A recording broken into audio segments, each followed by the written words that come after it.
or have lived in a Muslim-majority country. I know because I am one of them. But my father came from a Kenyan family that includes generations of Muslims. As a boy, I spent several years in Indonesia and heard the call of the azan at the break of dawn. I have known Islam on 3 continents before coming to the region where it was first revealed. That experience guides my conviction. You're absolutely right that John McCain has not talked about my Muslim faith.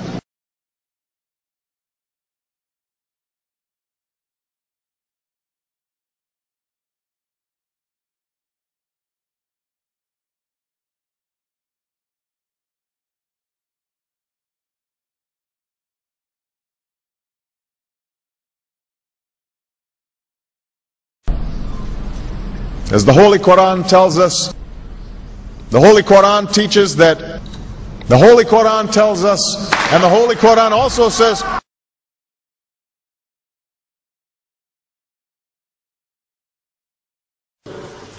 we will convey our deep appreciation for the Islamic faith, which has done so much over the centuries to shape the world. I would like to speak directly to the people and leaders of the Islamic Republic of Iran. Their great and celebrated culture. Over many centuries, your art, your music, literature, and innovation have made the world a better and more beautiful place. We know that you are a great civilization, and your accomplishments have earned the respect of the United States and the world. I also know civilization's debt to Islam.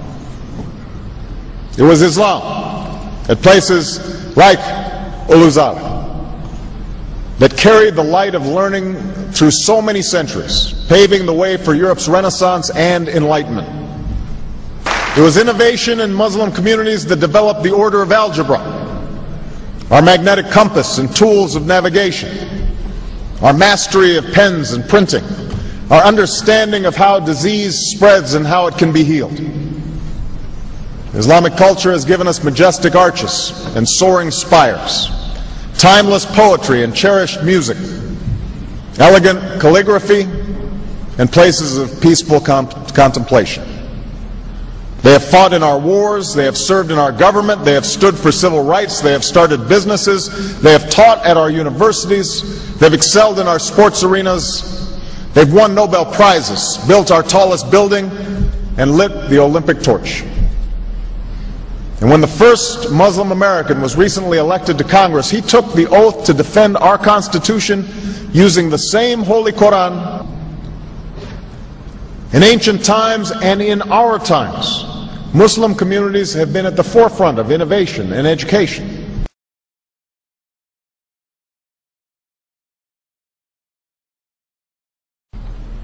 Islam is not part of the problem in combating violent extremism. It is an important part of promoting peace.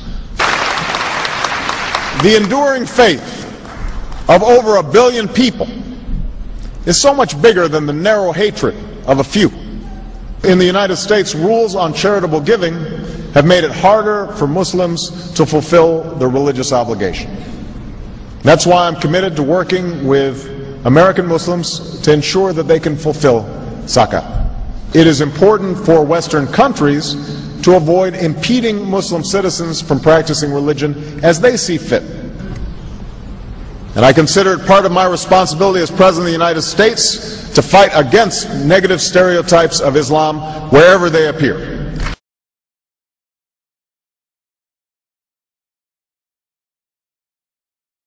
We are no longer a Christian nation. We do not consider ourselves a Christian nation. The United States has been enriched by Muslim Americans. Since our founding, American Muslims have enriched the United States. Islam has always been a part of America's story. There is a mosque in every state in our union, and over 1,200 mosques within our borders.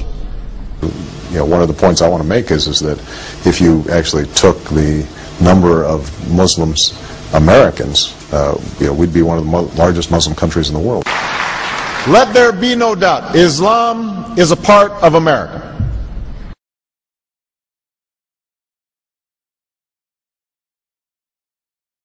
He did bow to the Muslim king, while he did not do it to the British Queen of England. And by bowing, he showed the world that I am subservient. I do bow down to you as a Muslim king, something no other president has done with Saudi Arabia. The Saudi king is his peer. He is not his subordinate in order to bow for him. And this is exactly what Obama did.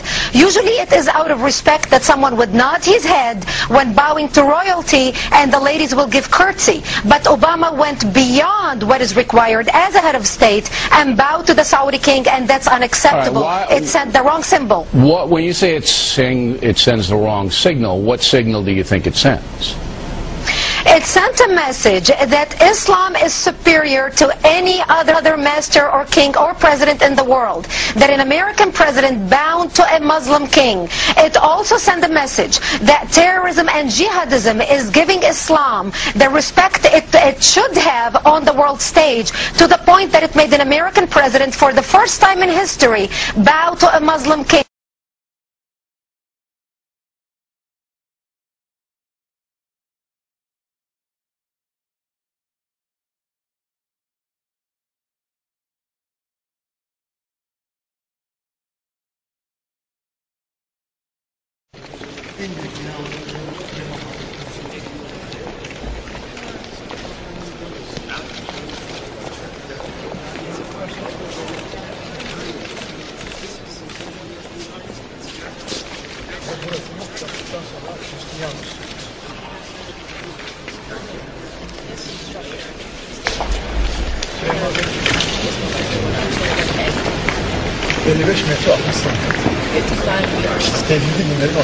And this is a common thought shared by all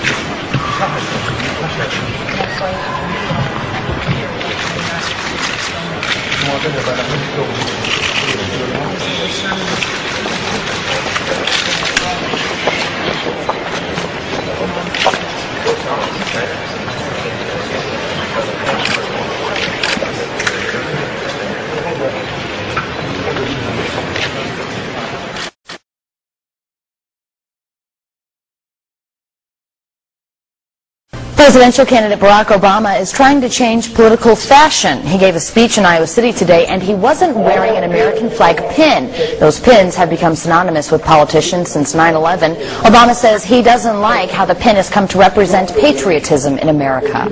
I won't wear that pin on my chest. It's a little weird, Alan, that in the middle of the campaign the guy takes off the American flag that most people wear because they're proud of their country. Let me speak as clearly and as plainly as I can. America is not and never will be at war with Islam.